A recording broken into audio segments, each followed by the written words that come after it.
Hello, my friend, and welcome to this episode of A Call to Leadership. I'm Dr. Nate Salah, your host. So glad you are here. Today's hot topic, DEI. Of course, recent news, the president just dismantled all DEI-related activities in government circles, and now it is continuing to be under the microscope. Does it matter? Is it relevant? Is it a distraction? What place does it have?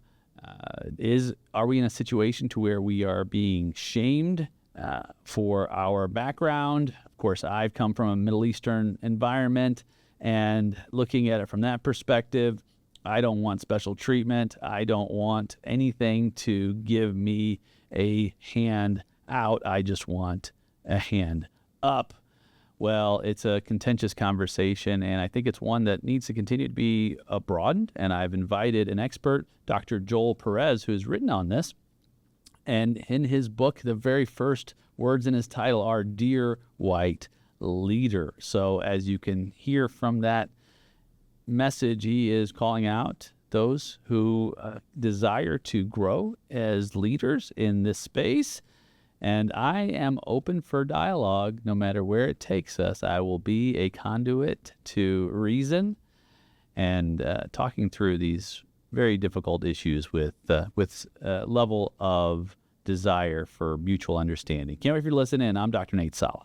This is A Call to Leadership.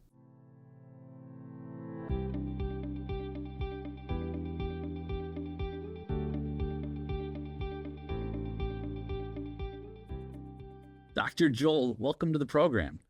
Great. Thank you. Thanks for having me, Dr. Nate. Yeah, man. I've been looking forward to this.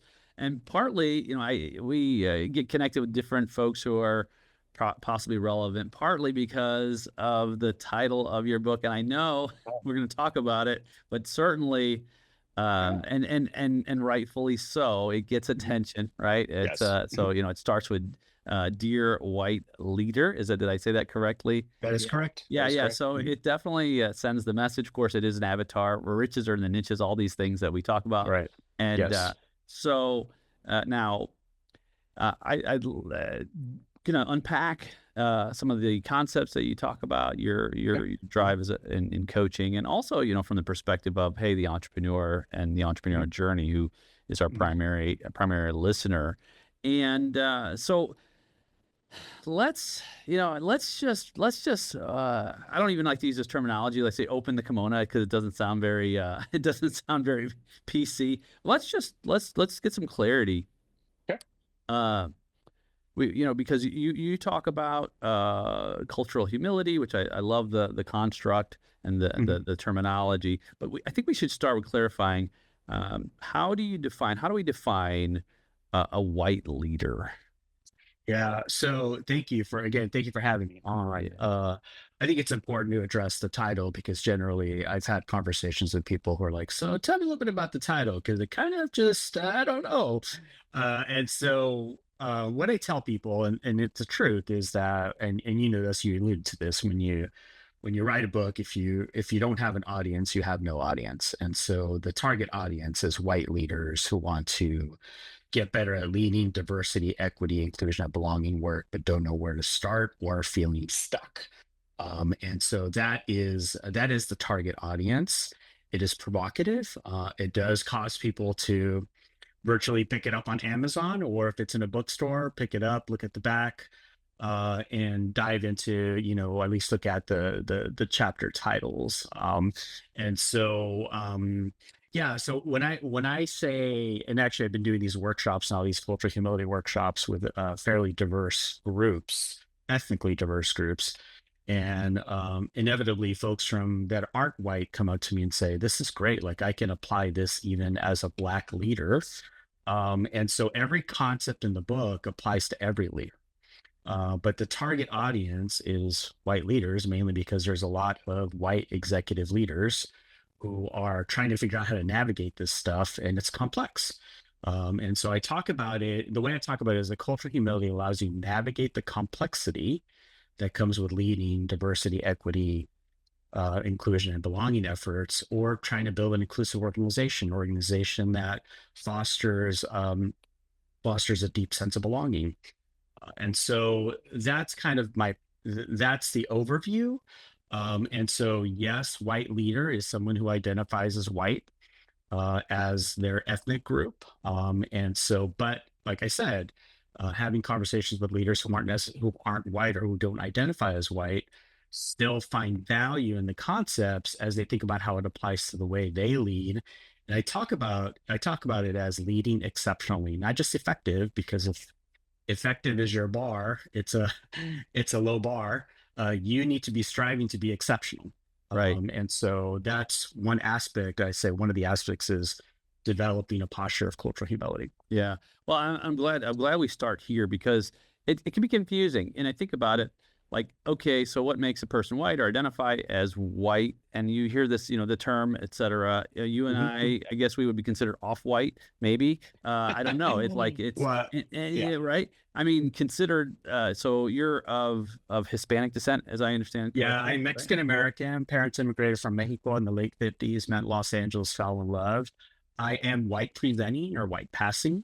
And so, which I talk about in the book, allows me to enter into conversations that folks who have darker skin may not be able to enter in. And so people don't realize I identify as Mexican American until they start talking to me. And it's clearly one of my identities and something I value, that culture that I bring into a conversation. But if you were just to see me on the street, you would say, there's a bald guy who looks white. And so, and I talk about this, right? I call about, it's not my theory, it's the cultural iceberg theory, right? We only see 10 to 15% of what's above sea level, like an iceberg, or what they see face value. But then when you start talking with people, you realize there's so much more, whether it's faith, political affiliation, whether you're a parent, whether you identify as LGBTQ plus, whether you are from a divorced family, all the stuff that goes underneath sea level that makes us who we are. But we only see what we see. So Yeah.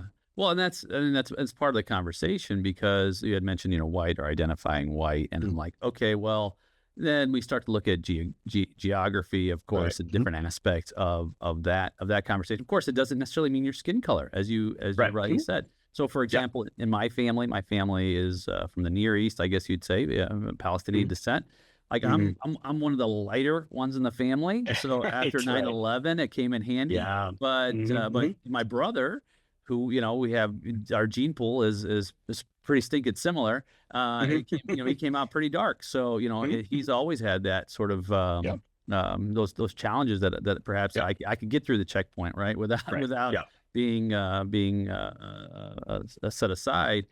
Yes. And I say that kind of cheekily, but I guess the point I'm making is that your skin color does not necessarily define whether or not Correct. you are white, right? Yes. Yeah. So even looking at it from the perspective, okay, well then geographically, what is it? Is it European? What are other factors? And you talked about being Mexican American. Of course, the Spaniards came and conquered, if you will, or settled, however you want to describe the the narrative, or both.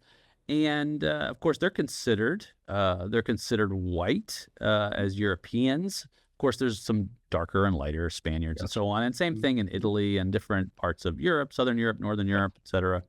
And, depending on, you can go to North Africa and see folks who are, olive colored skin, if you want, if you will, or perhaps different. I have uncles who have blonde hair and blue eyes. And we're born and raised generation after generation in Jerusalem. So that's where I think the lines, people start to question, well, what makes me white? What doesn't make me white? Say, for example, we have some folks who I know in our camp who have a African American father and a white mother, and I don't even want to say Caucasian because the Caucasian has some blurred lines too, because I would consider myself a Caucasian, of course, Caucasus Mountains and coming from the Middle East. Those are also, so it gets confusing. Yeah, and that's why I say it's this idea of posture of cultural humility. It allows you to navigate the complexity because identities will continue to change, culture changes, and meaning that we need to be nimble to be able to lead people from different backgrounds, perspectives that come to organizations who want to feel like they belong. So it's up to us as leaders to figure out how do we get to know those we lead in a way that's going to help them feel connected to who we are as leaders Yeah. and what this organization about and the mission we're trying to accomplish. And that comes with getting below the sea level. So I talk about developing you having a growth mindset, being deeply curious, listening, and that's going to help us get to know the narratives of the people we lead, to create that environment or culture within our organizations that people feel like they truly belong and can truly thrive in our organizations. And that's the important work, but it's hard work. It's not an easy lift, but it's important work if you want your organization to sustain and be successful, right? And you want the employee engagement to be high. Well, what does it mean to create employee engagement so yet your employees feel like they're being productive and that they're valued, and that they can do the work that they've been hired to do, and be able to connect with people that they work with and who they work for.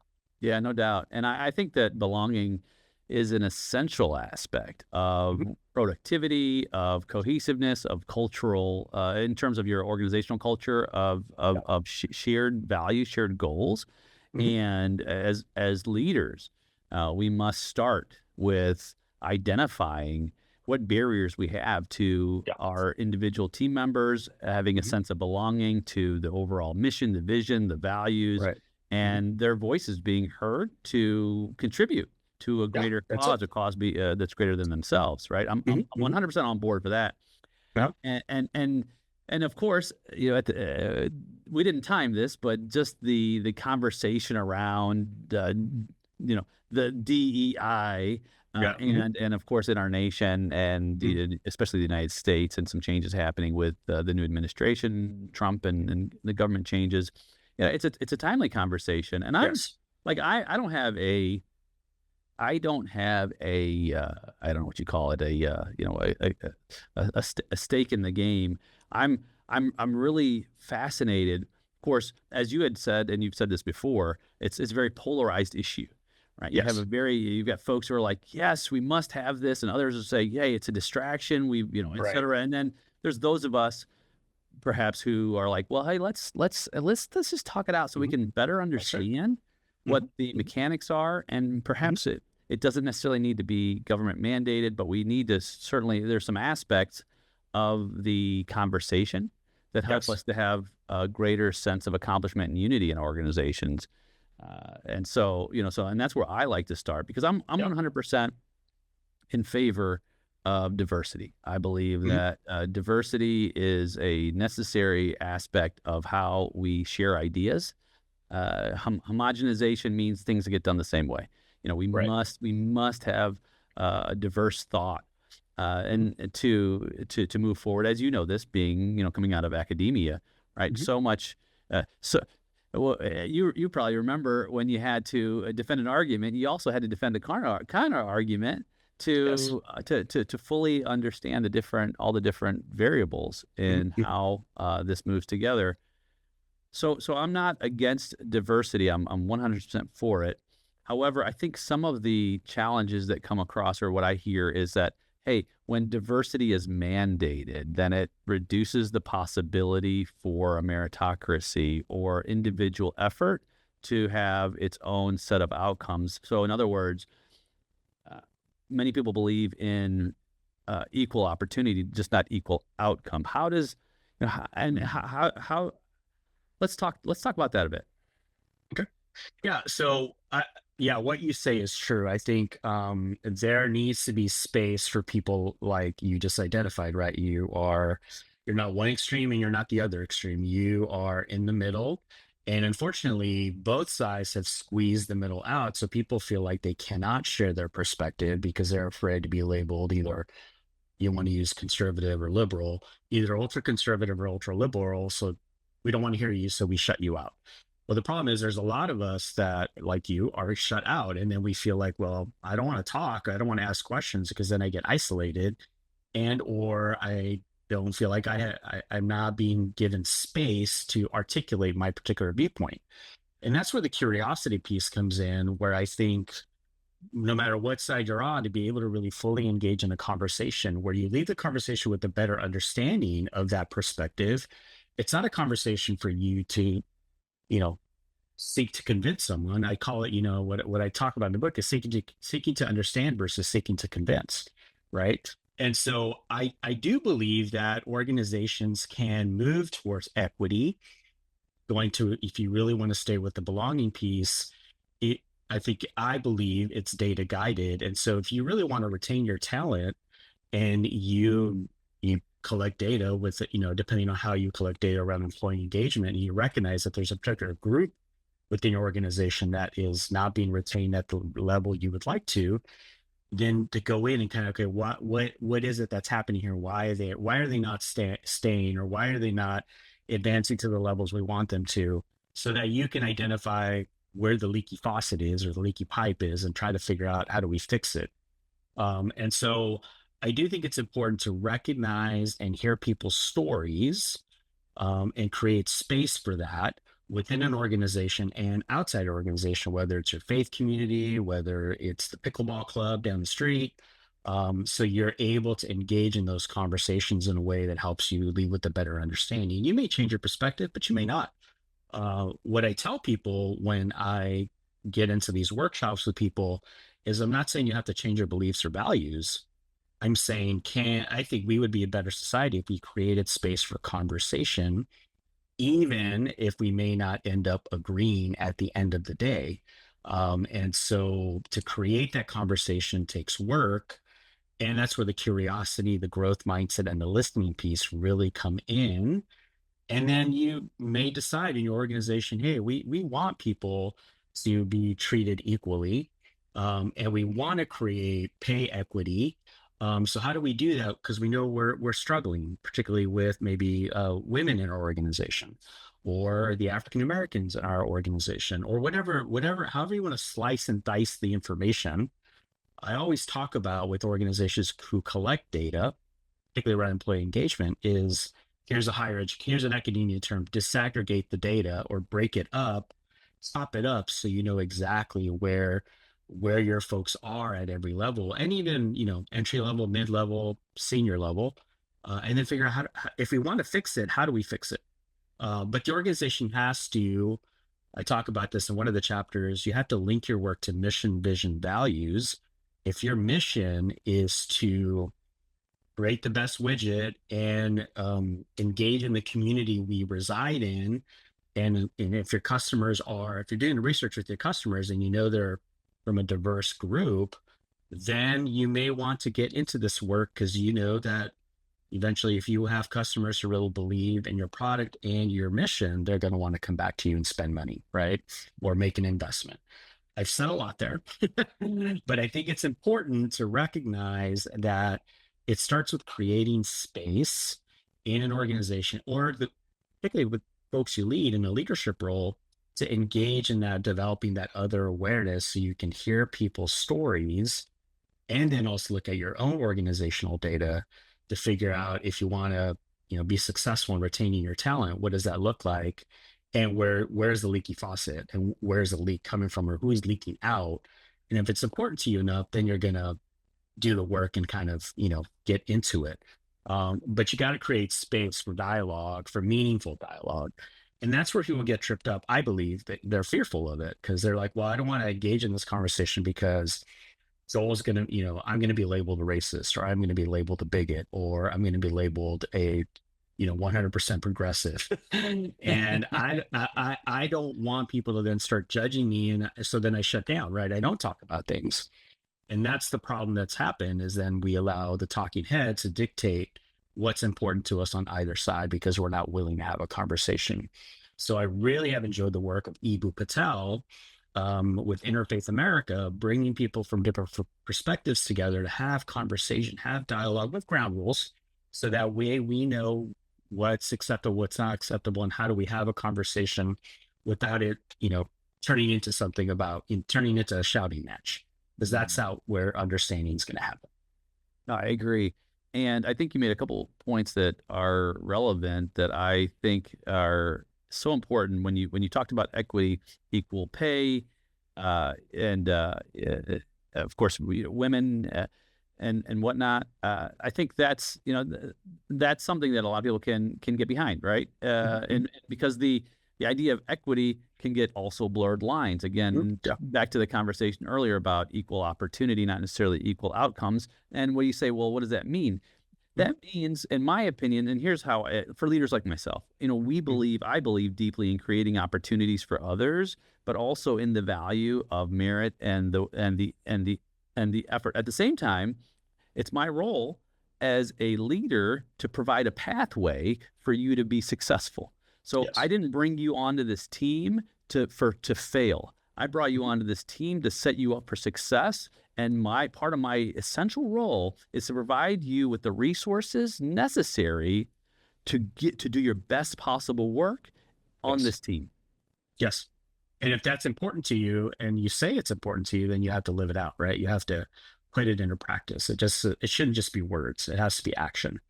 And sometimes it's having hard conversations and creating space for those conversations and for you as a leader. So in the book, I talk about how my own bias was pointed out to me.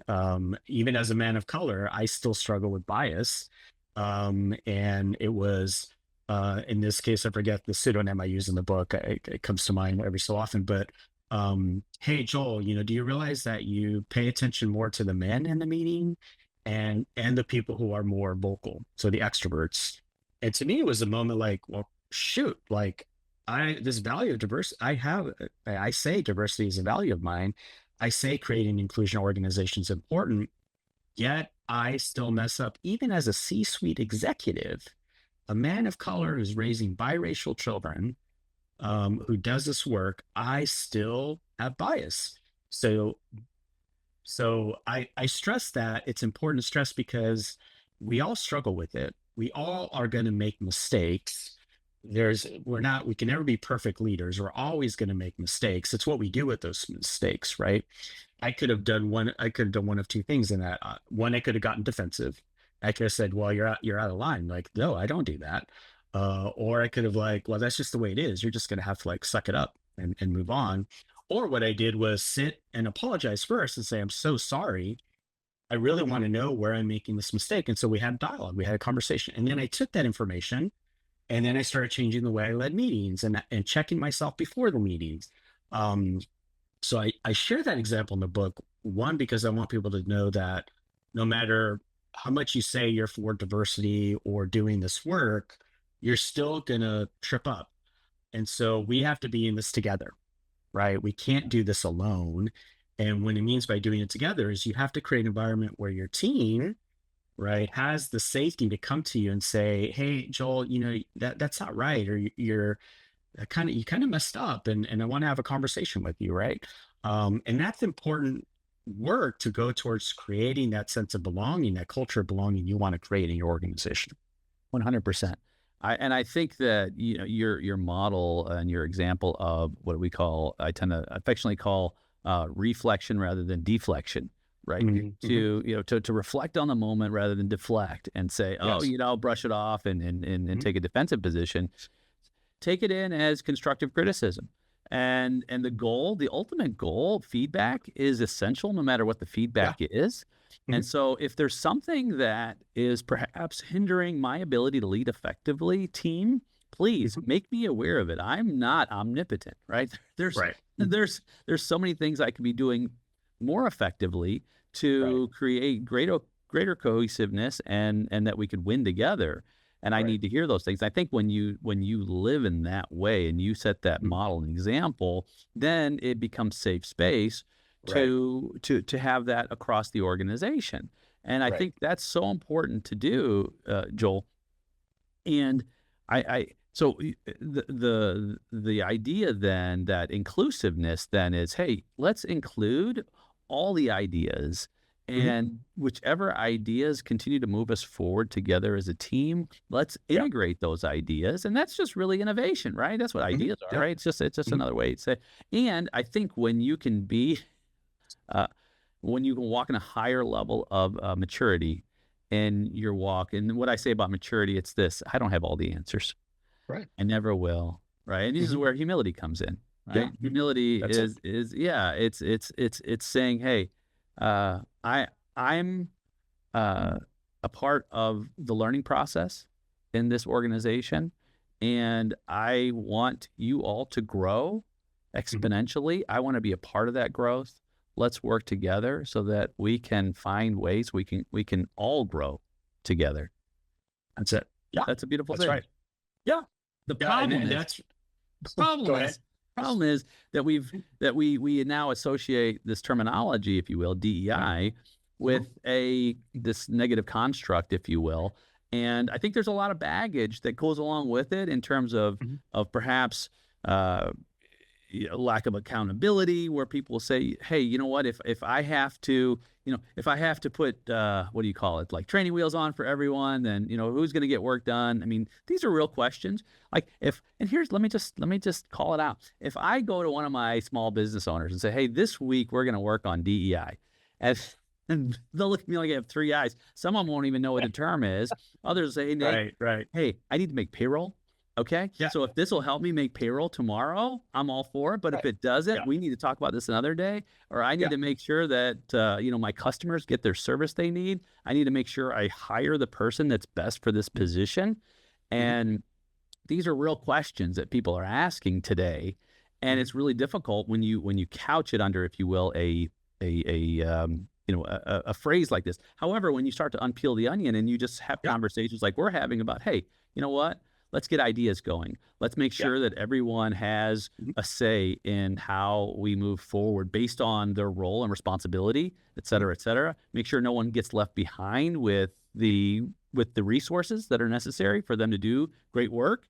Like people aren't going to say, oh no, I'm not all for that. Right. That's like, it's 101 in a way, running a business. Yeah. So yes, I agree with you. I think the problem is we've not developed the posture or the ability to be deeply curious. So when we hear terms, right, we automatically put them in a bucket without really exploring what we're actually saying. So, if you were to use, well, we need to stop wokeism, right? I would say, well, say what you like, help me understand what you mean by wokeism. And to engage in a conversation of curiosity, conversation with curiosity to really unpack what people are trying to say. And my guess is if we have a real deep conversation about wokeism, we'll probably going to get to the same place. And we're not going to really, like, no one's going to, like, that person may not, well, I don't know really what I mean by woke. I just heard it and I'm labeling everything that, right? Or everything diversity, everything equity, everything DEI. Well, let's talk about it. Just like I need to be questioned. Well, Joe, what do you mean by cultural humility? Help me, help me understand what you mean by that. And yes, those conversations take time, but they're so important. And this is where I feel like, Dr. Nate, that we have lost the ability to be with people we disagree with, particularly politically. We don't enter. Some of it's a product of social media, of how fast we want things. We want information really rather quickly. And we don't enter into conversations with people that are not around politics, right? And so can you join a pickleball club, right? I use pickleball because I play pickleball, and just play pickleball and just talk about, hey, what did you have for dinner today? Or how's the practice going, right? So we get to know people outside of the political conversation so we can humanize people, right? You mentioned faith, right? So whatever your faith perspective is, we are created in someone's image and everyone's in that image, right? And so in my case, Protestant Christianity, God doesn't make mistakes, right? He created me, right? And these are the identities I hold. And don't boil me down to political affiliation because I have stuff outside of that, right? And so that's the problem is we've lost the ability to invite people into spaces where they can be something different than what we automatically go to, which is their politics. And that's really I believe that's really what's hurting our society and our organizations because then it becomes us versus them. Yeah, man, you hit it right in the head. And I think that's what a great way to structure that sort of this next thought line about identity. And you talk about, yeah, I just, as you were saying, it reminded me of Jesus and how many people he interacted with who weren't like Mhm. him. Yep. The Samaritan at the well and the Roman centurion. These are people who are very different, Mhm, mhm. and yet he didn't look at their identity based on their cultural heritage or their color of their skin or their demographic where they came from.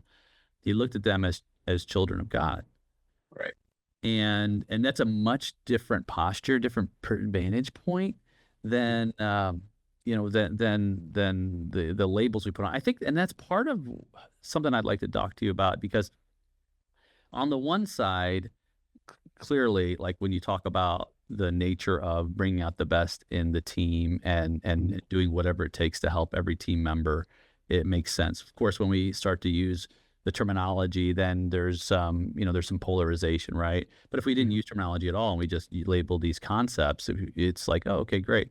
The other part is one of my fears is that then we begin to single out one demographic, right? We begin to mhm, single out the white person, and then you have, this sort of like white shaming, or like, I'm sorry that I'm white. I'm like, don't apologize, right? That's mhm, mhm, and or some are like, hey, you know what? You don't know my situation. Like, I have not had privilege in my life. I've got drugs and drunkenness mhm, and mhm. abuse and zero opportunity. And I want to be sensitive to the circumstances that people face, because the last thing we ever want to do is to then have intolerance or a labeling of one particular group that said, hey, you need to make some changes because you're the ones we're focusing on. And I think we need to talk about that as well. Mhm, mhm. Yeah, no, I think it's important. So in the book, I talk about cancel culture a little bit, and the problem is that we've created organizations or spaces where people don't feel like they can say anything, even if they disagree with us, because we're going to quote unquote cancel them, right?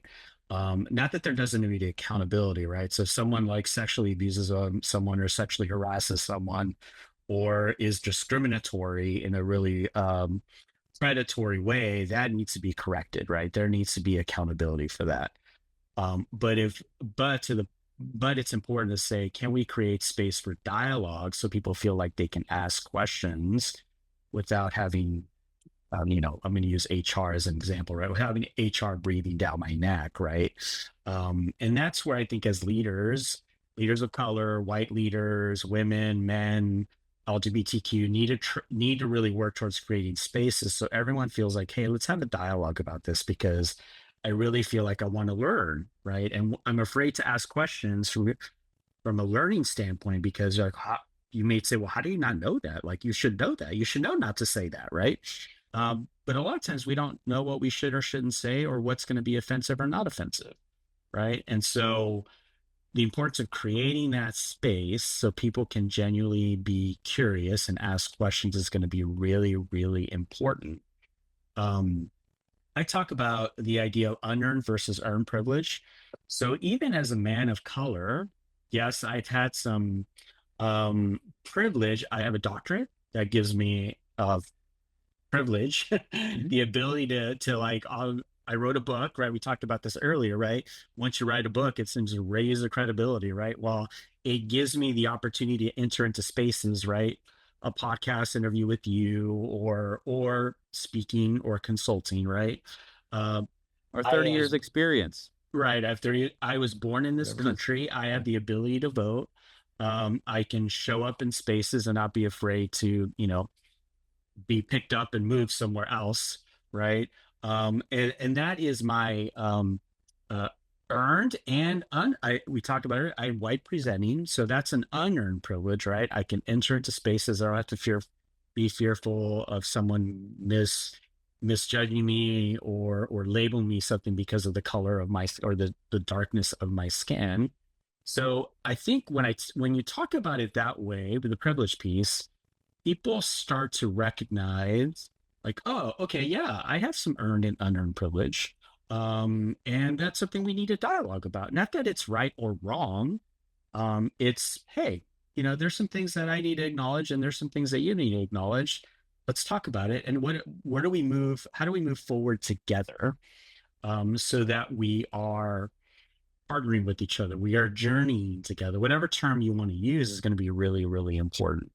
Um, so I mean, I would say even in my camp, people who would say are progressive, people who are doing this work, the diversity work, if you want to put them in that category, have made some mistakes along the way, and we've not allowed people to really ask questions, and or we've given them the dirty eye, like, really, Joel, you're asking that question? Like, you should just, you should know that answer.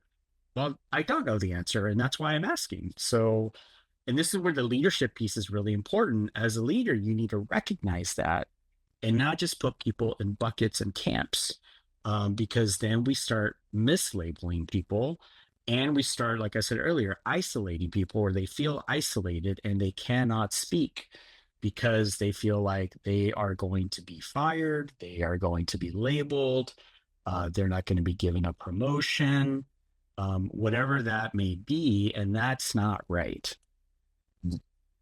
It reminds me, as you were talking about this process of growing up and being picked for dodgeball or whatever it is, the game, right? And Yeah.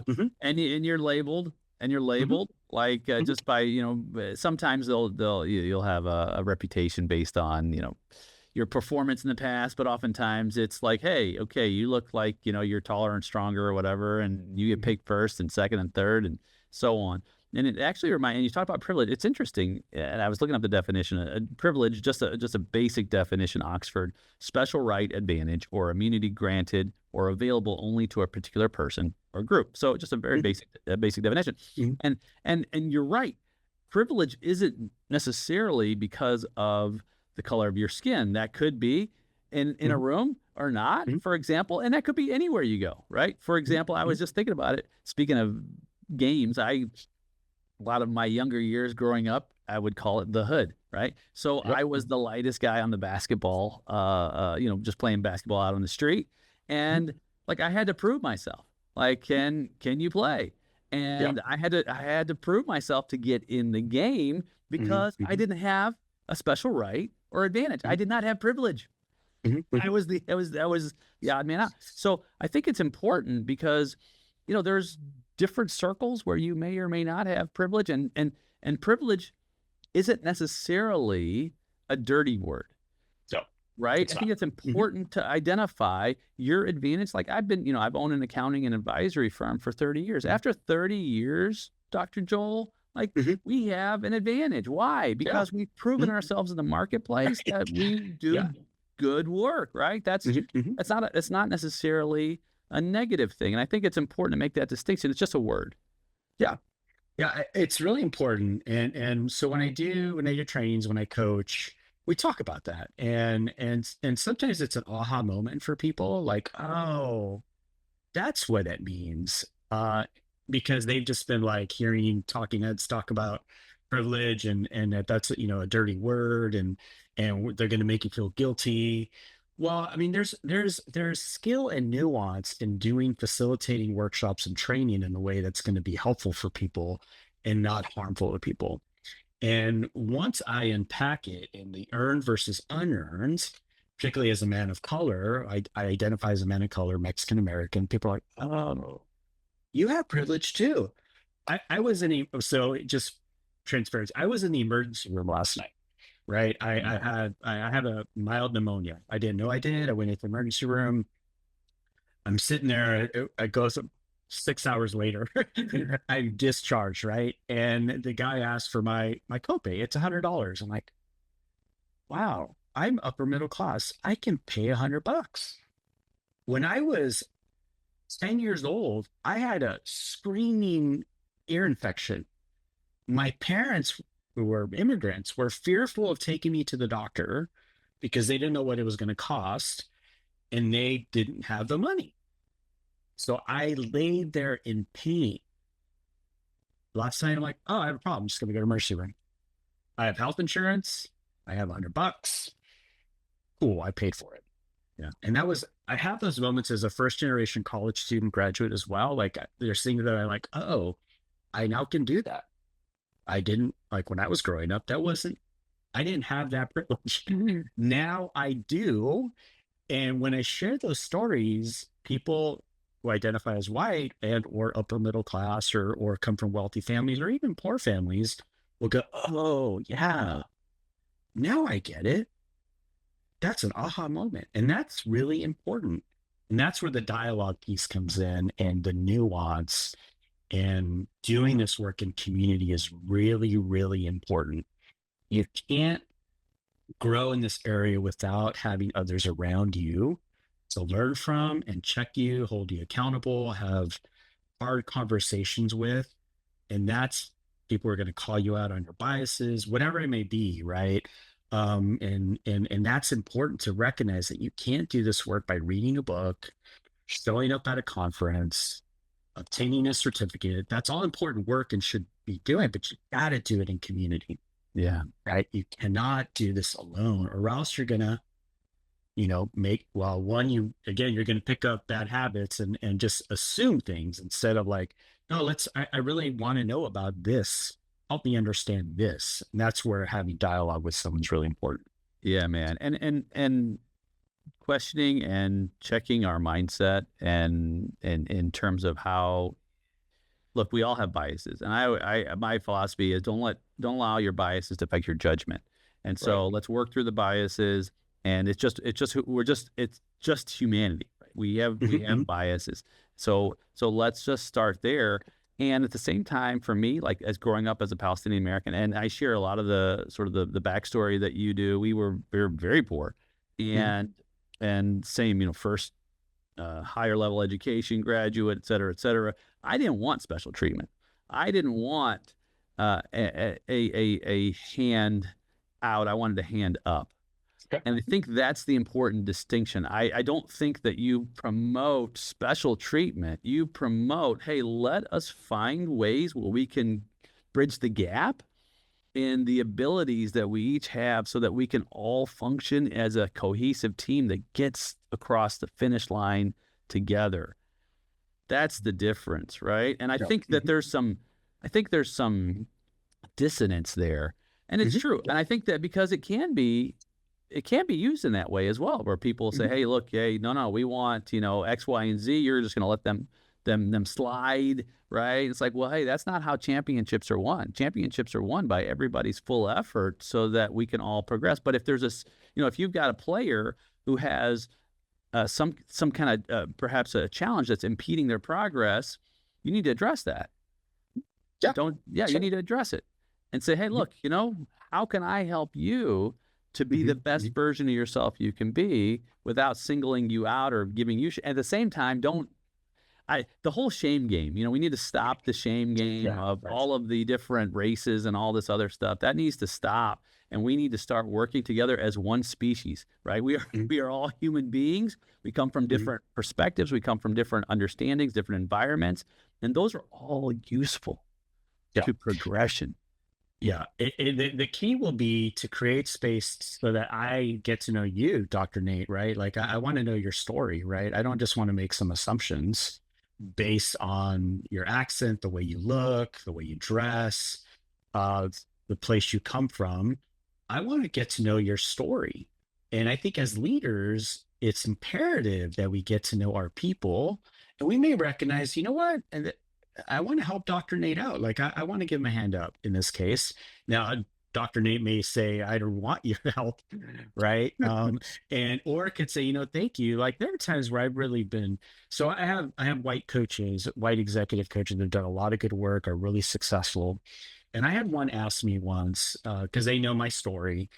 They know I'm just, been 5 years in now. I'm still kind of building the business. And she said to me, Joel, she's like, how do I amplify your voice? And I said, wow, no one's ever asked me that. Right? Like, here's some things that I think you can do to help me.